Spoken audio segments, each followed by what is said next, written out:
देखिए, जो रातों को कोशिश में गँवा देते हैं, वही सपनों की चिंगारी को हवा देते हैं। कहना मतलब ये है कि अगर आप दिन-रात एक करके मेहनत करेंगे, तो सफलता आपको ज़रूर मिलेगी।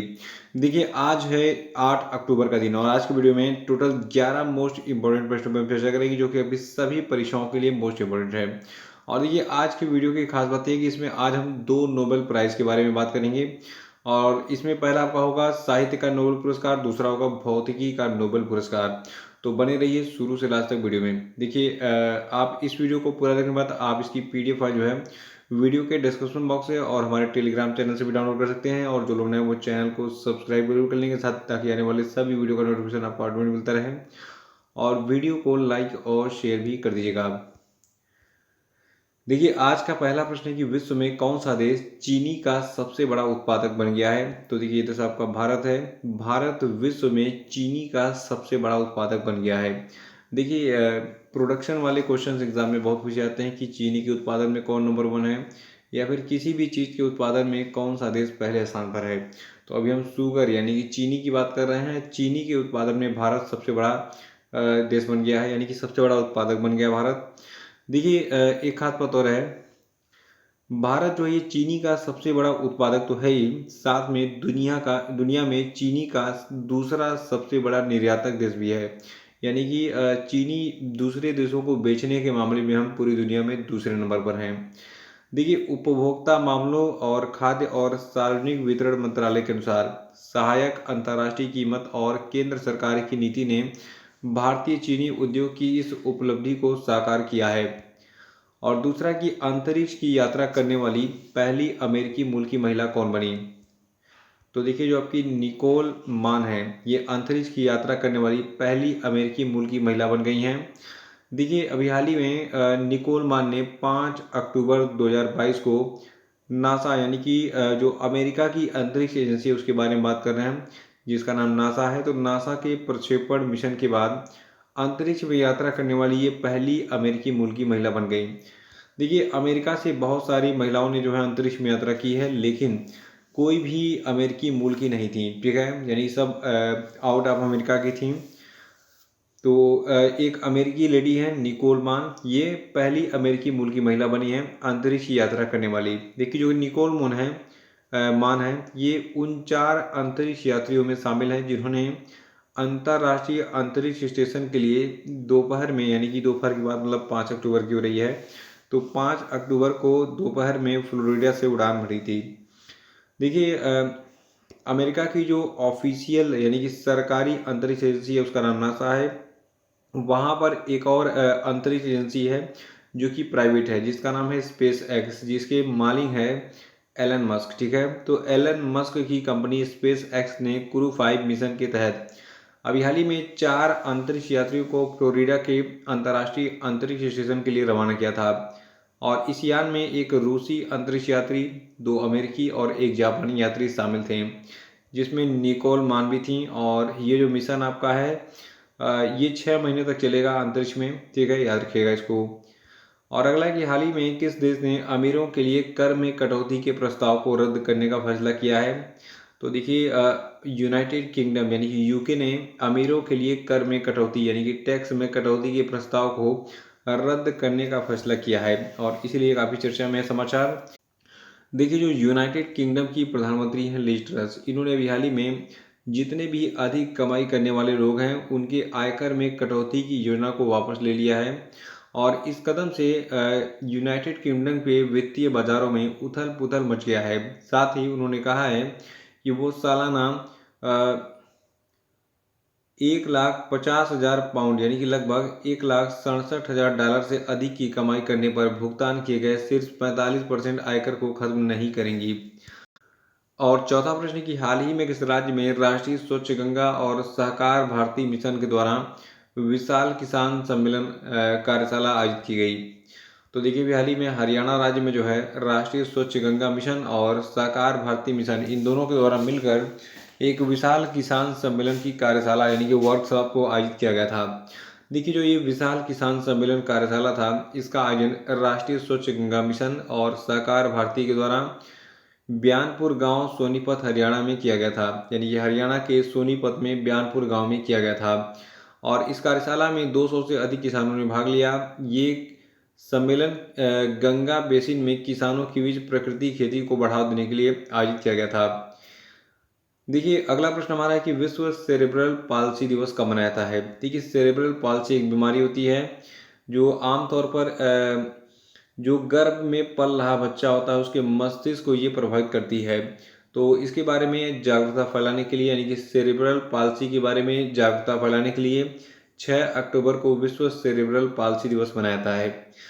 अगला है कि साहित्य के नोबेल पुरस्कार 2022 से किसको सम्मानित किया गया है। तो देखिए जो साहित्य का नोबेल पुरस्कार 2022 है यानी कि नोबेल प्राइज ऑफ लिटरेचर है, ये दिया गया है एनी अर्नाक्स को। देखिए एनी अर्नाक्स जो है ये फ्रांस की रहने वाली हैं। फ्रांस की जो लेखिका हैं एनी अर्नाक्स, ठीक है। तो इनको साहित्य में 2022 का नोबेल पुरस्कार दिया गया है और एनी अर्नाक्स को उनके साहस और क्लिनिकल एथिक्स के लिए सम्मानित किया गया है, जिसके माध्यम से वो व्यक्तिगत स्मृति की जड़ों, व्यवस्थाओं और सामूहिक बाधाओं को उजागर करती हैं। और देखिए जो एनी अर्नाक्स है इन्होंने अपने साहित्य करियर की शुरुआत 1974 में एक आत्मकथा उपन्यास लेस आर्बरिस की से जो है की थी। अगला है कि हाल ही में वायु प्रदूषण को नियंत्रित करने के लिए किस राज्य ने एंटी डस्ट अभियान शुरू किया। तो देखिए एंटी डस्ट अभियान को शुरू किया है दिल्ली में। देखिए सबसे अधिक प्रदूषण जो है कहाँ पे है, दिल्ली में ही है। और इसलिए दिल्ली में अनेकों अनेक जो है योजनाएं और कार्यक्रम शुरू किए जाते हैं, किस लिए, प्रदूषण को नियंत्रित करने के लिए। देखिए ऐसा माना जाता है, कई सारे रिपोर्ट में बताया गया कि अगर आप दिल्ली में रहते हैं, अगर आप स्मोकिंग नहीं करते हैं यानी कि सिगरेट वगैरह नहीं पीते हैं, फिर भी आप 10 सिगरेट के बराबर डेली धुआं इनडायरेक्टली पी जाते हैं। तो दिल्ली में जो है थोड़ा सा पॉल्यूशन बहुत ज़्यादा हो गया है। देखिए दिल्ली की सरकार ने आगामी सर्दियों के मौसम में प्रदूषण को नियंत्रित करने के लिए निर्माण स्थलों पर एंटी डस्ट अभियान शुरू किया है। और 2 महीने लंबे चलने वाले इस सघन अभियान की जो शुरुआत है ये पर्यावरण मंत्री गोपाल राय ने की, यानी कि जो दिल्ली के पर्यावरण मंत्री हैं गोपाल राय, इन्होंने इसको लॉन्च किया हाल ही में। और इस अभियान के तहत सभी निर्माण स्थलों के लिए यानी कि जहाँ भी बिल्डिंग्स वगैरह बनाए जा रहे हैं या फिर पुल वगैरह या फिर कोई सरकारी काम चल रहा है, तो उन सभी 14 मतलब इन सभी निर्माण स्थलों के लिए 14 एंटी डस्ट मानदंड जो सरकार ने बनाए हैं उनको पालन करना होगा उन सभी को अब। और उन सभी का यानी कि 14 एंटी डस्ट मानदंडों का उल्लंघन करने वालों के खिलाफ दिल्ली सरकार जो है ये सख्त कार्रवाई करेगी। और 8वां प्रश्न की हाल ही में किस कंपनी को भारत का पहला माइक्रो कैटेगरी ड्रोन सर्टिफिकेशन मिला। तो देखिए भारत का जो पहला माइक्रो कैटेगरी ड्रोन सर्टिफिकेशन है ये एस्टेरिया एरोस्पेस लिमिटेड को मिला है। देखिए अभी हाल ही में जो एस्टेरिया एरोस्पेस लिमिटेड है इसको नागरिक उड्डयन महानिदेशालय से स्वदेशी रूप से डिज़ाइन किए गए A200 ड्रोन के लिए मान्यता मिली है। और जो आपका ये A200 ड्रोन है, इस ड्रोन को GIS कृषि, निर्माण, खनन और अन्य उद्योगों में अनुप्रयोगों और के सर्वेक्षण और मानचित्रण के लिए जो है विकसित किया गया है। अगला कि विश्व कपास दिवस को मनाया जाता है। देखिए विश्व कपास दिवस यानी कि वर्ल्ड कॉटन डे को हम मनाते हैं 7 अक्टूबर को। और ये दिवस विश्व स्तर पर कपास उत्पादों के महत्व को बताने के लिए मनाया जाता है। देखिए भारत विश्व स्तर पर सबसे बड़े कपास उत्पादकों में से एक है। और जो विश्व कपास दिवस है ये कपास श्रमिकों के जीवन को बेहतर बनाने में मदद करने के लिए कपास की स्थायी खेती पर जोर दे रहा है। देखिए एक खास बात एग्जाम में बहुत पूछा गया है कि जो कपास यानी कि कॉटन होता है ये किस प्रकार की मिट्टी में सबसे अधिक जो है अच्छे तरीके से उगता है। तो देखिए कपास के लिए ब्लैक सॉइल अच्छी होती है, यानी कि काली मिट्टी में जो है कपास का उत्पादन बहुत अच्छा होता है।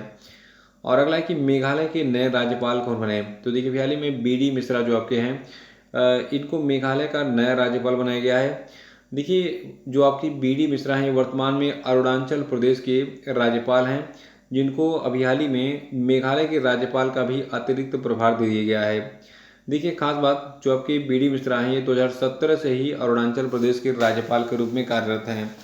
और अभी हाल ही में देखिए मेघालय के राज्यपाल के पद से जो है मतलब एक तरीके से सत्यपाल मलिक का कार्यकाल खत्म हो गया, तो उसके बाद फिर जो है BD मिश्रा ने जो है इनको रिप्लेस कर लिया है। यानी कि BD मिश्रा को कहा गया कि अब जाइए अब सत्यपाल मलिक का भी स्थान लीजिए, यानी कि अब BD मिश्रा मेघालय और अरुणाचल प्रदेश दोनों के राज्यपाल होंगे। 11वां की भौतिकी में नोबेल पुरस्कार 2022 के विजेताओं में से एक एंटोन जिलिंगर किस देश से हैं। देखिए जो एंटोन जिलिंगर हैं ये ऑस्ट्रिया से बिलोंग करते हैं, जिनको भी हाल ही में भौतिकी का नोबेल पुरस्कार दिया गया है। देखिए भी हाल ही में 3 व्यक्तियों को भौतिकी का यानी कि फिजिक्स का नोबेल प्राइज़ दिया गया है। ये तीनों कौन हैं और किस देश से बिलोंग करते हैं, ये सारी डिटेल मैं आपको बताने जा रहा हूँ। देखिए जो आपकी एंटोन जिंगलर है, सबसे पहले इनकी बात करें तो ये ऑस्ट्रिया से बिलोंग करते हैं और ये ऑस्ट्रियाई क्वांटम भौतिकी विज्ञान और 2022 के भौतिकी में नोबेल पुरस्कार के विजेता हैं। और देखिए जो आपका royal Swedish academy of science है, यही फिजिक्स के जो विनर्स होते हैं नोबेल प्राइज़ के, इनकी घोषणा करती है। तो इसने भी हाल ही में एलन एस्पेक्ट और जॉन एफ क्लाजर और एंटोन जेलिंगर को फिजिक्स 2022 का नोबेल पुरस्कार देने का जो है अनाउंसमेंट किया था। यानी कि जो आपकी एलन एस्पेक्ट हैं, जॉन एफ क्लाजर हैं और एंटोन जेलिंगर हैं, ये तीनों विजेता हैं भौतिकी के नोबेल पुरस्कार 2022 के। देखिए जो आपके एलन एस्पेक्ट हैं, ये 75 साल के हैं, ये फ्रांस से हैं, जो कि यूनिवर्सिटी पेरिस सैकले और इकोले पॉलिटेक्निक पलाइसो फ्रांस में जो है प्रोफेसर हैं।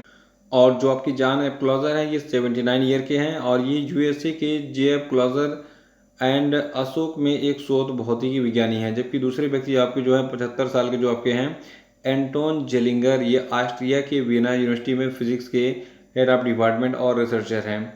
तो इन तीनों के नाम याद रखिएगा अगर आपको एक नंबर चाहिए। एक नंबर क्या, यहाँ पे देखिए अलग अलग पूछ सकता है कि यार ये बताओ फलाने जो नोबेल प्राइज़ का विनर है ये किस देश से है, ठीक है। तो तीनों के मैंने डिटेल इसलिए आपको बता दिए। तो ये थे आपके आज के सभी महत्वपूर्ण करेंट अफेयर और अब हम बात करेंगे आज के सभी क्वेश्चन पे। देखिए आज का पहला प्रश्न है कि हाल ही में भारत निर्वाचन आयोग ने किसे अपना नेशनल आइकॉन बनाया, बताइए। और अगला है कि हाल ही में कहाँ पर नया भव्य हिंदू मंदिर खोला गया, बताइए। और तीसरा प्रश्न है कि हाल ही में किस राज्य के पहाड़ी गुर्जर और बकरवाल समुदाय को एसटी का दर्जा देने की घोषणा की गई, बताइए। चौथा है कि विश्व शिक्षक दिवस कब मनाया जाता है, आंसर बताइए। और पांचवा कि हाल ही में किसी गेल इंडिया लिमिटेड के चेयरमैन और मैनेजिंग डायरेक्टर के रूप में अपॉइंट किया गया, बताइए। और अब हम बात करेंगे कल के पूछे गए सभी क्वेश्चन अपडेट के सही उत्तरों की। देखिए कल का पहला प्रश्न है कि राष्ट्रीय डॉल्फिन दिवस कब मनाया जाता है, तो देखिए 5 अक्टूबर को हम राष्ट्रीय डॉल्फिन दिवस मनाते हैं। दूसरा था कि कौन सा केंद्रीय मंत्रालय युवा 2.0 योजना से जुड़ा है, तो देखिए ये मंत्रालय है शिक्षा मंत्रालय। और तीसरा था कि स्टॉक एक्सचेंज में सूचीबद्ध होने के लिए पात्र होने के लिए क्षेत्रीय ग्रामीण बैंकों का न्यूनतम निवल मूल्य यानी कि नेटवर्थ कितना है, तो देखिए यह आपका 300 करोड़ रुपए। और चौथा था कि स्वच्छ सर्वेक्षण ग्रामीण के तहत किस राज्य ने बड़े राज्यों की श्रेणी में पहला पुरस्कार जीता, तो देखिए राज्य आपका तेलंगाना है। और पांचवा था कि जूलियस बेयर कप 2022 किसने जीता है, तो देखिए जूलियस बेयर कप जो है ये एक शतरंज प्रतियोगिता है, ऑनलाइन शतरंज प्रतियोगिता, जिसको मैग्नस कार्लसन ने जीता है, जो कि नॉर्वे से बिलोंग करते हैं। तो इसी के साथ आज का वीडियो समाप्त होता है। और देखिए मंथली करंट पर जो था सितंबर का पार्ट 1 और पार्ट 2 ये दोनों अपलोड हो चुका है, इन दोनों को आप देख सकते हैं मंथली करंट अफेयर के प्लेलिस्ट में जाकर, तो उसको देख लीजिएगा और रिवीजन करते रहिए, रिवीजन बहुत ज़रूरी है। देखिए आप चाहे कितना भी पढ़ लें, अगर आप रिवीजन नहीं करते हैं डेली तो आपका पढ़ना बेकार है, वो सारी चीज़ें भूल जाती हैं। देखिए होता क्या है कि एक कहावत है कि विद्या अभ्यासेन वर्धते, यानी कि विद्या तभी आपको मिलेगी जब अब आप जो है प्रैक्टिस यानी कि अभ्यास करेंगे। और अंग्रेजी में कहा गया है कि प्रैक्टिस मेक मैन परफेक्ट, यानी कि जो अभ्यास है ये इंसान को परफेक्ट बनाती है। तो जितना ही अभ्यास करेंगे उतना ही सटीक जानकारी आपके दिमाग में फीड होगी, आपकी मेमोरी और तगड़ी होगी और आप जो है कोई भी फैक्ट भूलेंगे नहीं। तो डेली जो है रिवीजन जरूर करते रहिए। अगर आप मान लीजिए 8 अक्टूबर का करंट अफेयर देख रहे हैं तो आपको 6 अक्टूबर 7 अक्टूबर का भी रिवाइज करना चाहिए डेली। तो देखिए इसलिए मैं बहुत लेंदी वीडियो नहीं बनाता हूँ और भी चैनल की तरह जो एक एक 1.5 घंटे बनाते हैं। आपको जो है जितनी जानकारी मैं देता हूँ वही सफिशिएंट होती है, क्योंकि अभी बिहार पीसीएस में और इसके पहले बहुत सारे एग्ज़ाम्स जो है 2017 से अब से मैं पढ़ा रहा हूँ, मैंने देखा कि मैं जो पढ़ाता हूँ वो जो है एग्ज़ाम में आ जाता है। और चूंकि बच्चे संतुष्ट हैं और एग्ज़ाम में जब पूरे क्वेश्चन मिल जा रहे हैं तो इसीलिए मैं अपने हिसाब से वीडियो बनाता हूँ। तो आप एक काम कीजिए, रिवीजन जरूर करते रहिए। जय हिंद।